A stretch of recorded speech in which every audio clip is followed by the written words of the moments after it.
Game day's here, I can hear the crowd. Turn on the lights, fans are cranked up and loud. Red or blue, we wear it proud. Yeah, we love our teams in this border town. Chiefs and Royals, Boo Mizzou, Rock Chalk, Jayhawk, KU.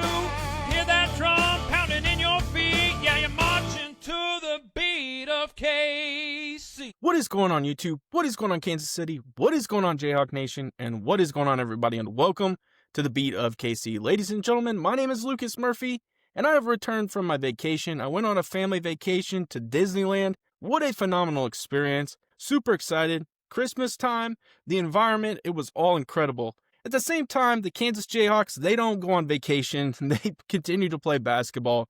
And in my time being away, they played Princeton, and they ended up winning in Allen Fieldhouse. They would go on the road to Madison Square Garden and take on a very tough blue blood in the Duke Blue Devils. They would unfortunately come up with a loss, but I think there were a lot of positive in that game. I really think that we're starting to see the chemistry, the cohesiveness come together.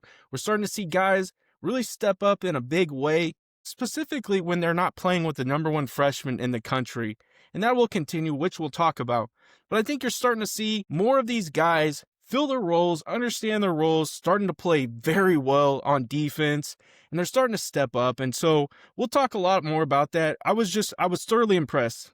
Did I want them to win? Of course. They just unfortunately came up a little short. Now, the number 24 ranked Kansas Jayhawks are 3-2, and they did lose to North Carolina and Duke, which will be quality losses come March. Now, do you want losses? No. But when you look at it, when it comes to March for seeding, those will be quality losses, which it sounds kind of crazy, but they're not lesser opponents to lose to, so they will impact your ranking come March time.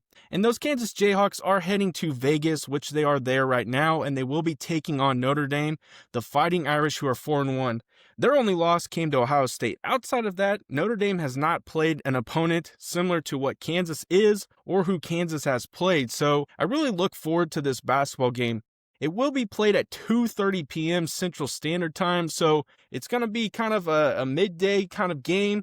So a lot of people are going to have to tune in, whether they're at work or whatever it may be. But I really am looking forward to this basketball game. Now, Kansas enters the matchup following a 78-66 loss to the number 5 team in the nation, Duke, on November 18th at Madison Square Garden. They played 5 games so far and are averaging 77.4.6 rebounds per contest, ladies and gentlemen.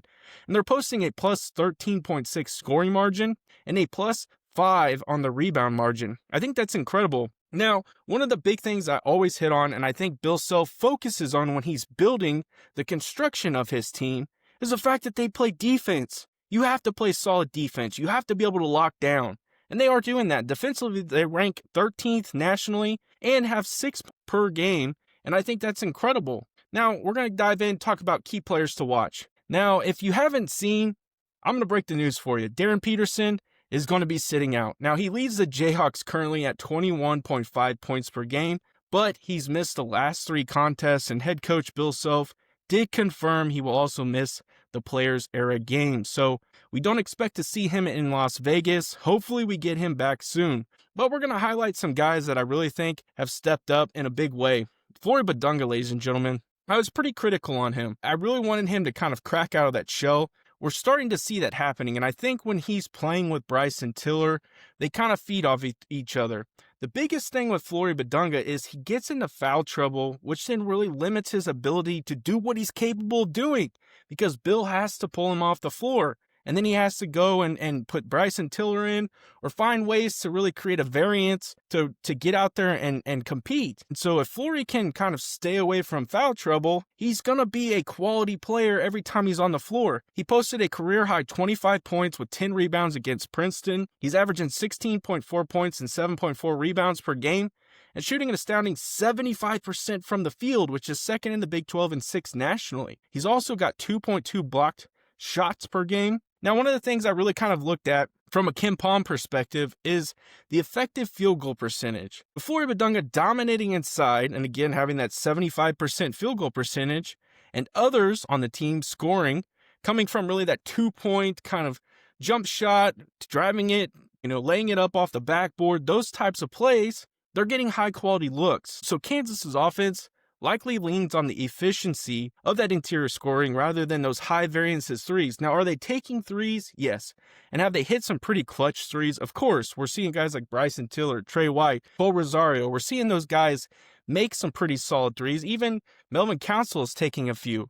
But they're really focusing on those 2-point shots, and the biggest thing is their high-quality looks. Now, Bidunga's field goal percentage is incredibly high, which is at 75%, and it's really kind of aiding in a lot of what's going on in the paint. So it's good to see from Flory. Now, Trey White, he was the biggest one, ladies and gentlemen. I really questioned how he fit into this offense. We're starting to see him, I feel, create comfortability, understand his role, kind of take that next step, and build upon what we really kind of heard from Bill Self in the preseason heading into the season.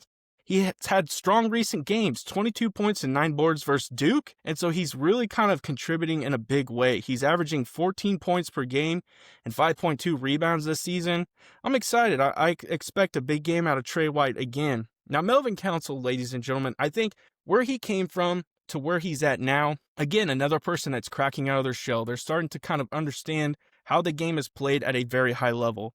You got to think, he's played in Madison Square Garden. He went on the road to Chapel Hill. He's seen now the environment that is all world in Allen Fieldhouse. And so he's kind of starting to adapt to that, and he's filling his role. He leads the team with 29 assists, averaging 5.8 assists per game, which ranks 4th in the Big 12 and 1st nationally.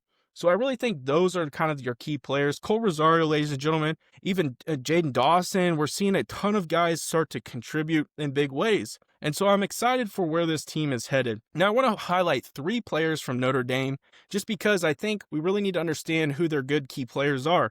Marcus Burton, he's a guard. He's averaging 19.4 points per game.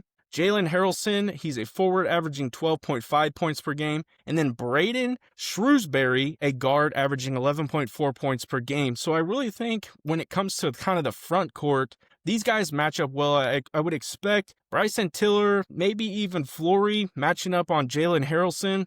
Could even see maybe Trey White a little bit on him. And I think if they can really manage Jalen Harrelson, then I think the rest will kind of really resolve itself. In a market that never sleeps, one name rises above the rest. Lisa Miller from Dan Lynch Real Estate.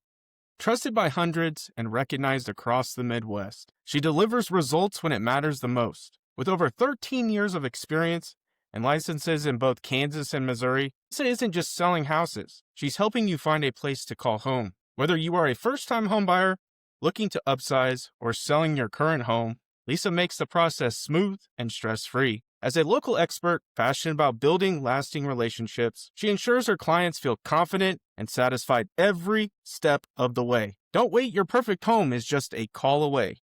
Contact Lisa today at 913-579-3246 or 913-369-3000 or visit lisamillersellskc.com. Let Lisa Miller at Lynch Real Estate help you start your next exciting chapter.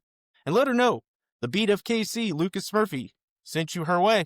Now, what to keep an eye on? And again, ladies and gentlemen, without Darren Peterson, what's the impact? One of the biggest statistical storylines is Kansas operating without Darren Peterson in key games. And that will include this Players Era event. Peterson's per-game averages from limited games is 21.5 points per game in just 25.5 minutes per contest. His absence means Kansas loses a high-usage, efficient scorer, which we know that. He's the #1 freshman in the country, particularly one of who can stretch the floor. And I think that's the biggest thing they're really missing, is that stretch-the-floor type of player. It places more pressure on Flory, Bidunga, Trey White, and role players. And I think in the beginning, without Darren, we were seeing that. I do think at times Flory felt like he really needed to step up. And when he was trying to step up too much, he would get into foul trouble. Trey White, trying to fill that role, kind of be that guy, same situation. Not necessarily foul trouble, but just kind of needed to really break out.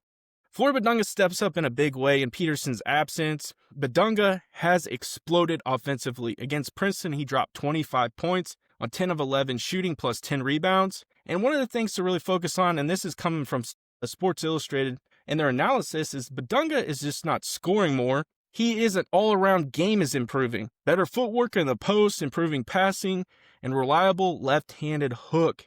We're starting to really see that. And I think, too, another thing is he's getting off ball screens. He's really doing the things that are small that most, people don't really pay attention to. He's just becoming more athletic as a big man. Now, Kansas's spacing, particularly without Peterson, is more constrained, which can make them more predictable and easier to defend. If the perimeter shooters don't knock down their shots, which we've seen at times, they do go on cold streaks. Statistical risk: without Peterson, Kansas offensive usage shifts heavily towards Bidunga, which then concentrates the offense and could reduce its flexibility. We've kind of seen that a little bit. If Bidunga gets into foul trouble, they kind of struggle at times on how to really work. And again, if he gets into foul trouble or is defended aggressively, Kansas may struggle to find high efficiency options elsewhere. Now, rebounding and defense, and I think this is really where they excel very well. Now, given Kansas's strong rebounding numbers and shot blocking, the Jayhawks will want to assert their interior presence early. If Notre Dame can limit second chance opportunities and disrupt the paint, could swing momentum. I don't think so, ladies and gentlemen. I truly believe the Kansas Jayhawks are going to come in this one. I think they'll be highly motivated. They are coming off of a big loss, but they're building momentum off of that loss. Now, one of the big things is defensive efficiency, and that comes from Ken Palm. They're elite on defense. Ken Palm has them around 92.2, ranking them in the top 6 nationally in some of the updates recently. This is a classic defense-first team. Their top-tier defense efficiency means they can frustrate opponents and control games, but their offense isn't among the absolute elite. That's because they're missing Darren Peterson. Their slower controlled tempo complements this. I do think at times they want to speed it up. They want to get out. They want to work fast. But at the same time, that's where they can get in trouble. That's where they get cold. So I really think that if they're working their tempo, controlling the game, creating fewer possessions means fewer opportunities for their opponent, which amplifies the importance of each shot and each defensive stop. Forcing turnovers. If they can win the turnover game, that is significant, especially in any college basketball game. If you win the turnover game, there's a good chance you're probably going to win that game. Now, defensive 4 factors, and I think this is another key thing to pay attention to. Their elite defensive efficiency suggests strong performance in limiting opponents, forcing turnovers, controlling the defensive glass, and contesting shots. Their shot blocking in particular is a big lever in the reason why we're seeing them kind of be more successful as of late. So why does this game matter? Well, ladies and gentlemen, the Kansas Jayhawks already have 2 losses on the year. Again, we talked about it. They're significant losses, but the fact that they have 2 losses, that they really need to start building momentum. They need to start putting some wins in the win column. And the reason is because we know how devastating this schedule can be. The Big 12 is a gauntlet, ladies and gentlemen. They still play UConn. They still play some very good teams. They play Missouri. They play a few other teams before they even hit the Big 12 schedule. So they are going to be challenged. And I really think they're building kind of that foundation for playing the Big 12. But this game is number 1. This is the first one up in that list. And they really need to get off the stride and really get to winning in the win column for sure. Now, my final thoughts. The Jayhawks are in a moment of subtle transition, strong pieces, good stats, but missing that key freshman contributor in Darren Peterson. The outcome of this matchup against Notre Dame could help define how Kansas starts to build confidence in a very strong schedule. If Bidunga continues its dominance, the team's veterans lead effectively, and guys like, Melvin Council Jr., Trey White, I would even consider Bryson Tiller kind of not necessarily a veteran, but a guy that's stepping up in a big way. We're seeing guys like Jaden Dawson step up. If those guys continue to step up, and I forgot Cole Rosario, who has continuously been in the starting lineup, I do truly believe this game is going to come out victorious for the Kansas Jayhawks. And that's just what I believe. I appreciate y'all checking out this video. I do appreciate all the support you all have given me constantly on these Kansas Jayhawk videos. I'm super excited about continuously providing you all videos on the Kansas Jayhawks basketball program. I can't thank y'all enough for the support. Make sure you guys smash that subscribe button, smash that like button, and I end every video the exact same way. Have a good day.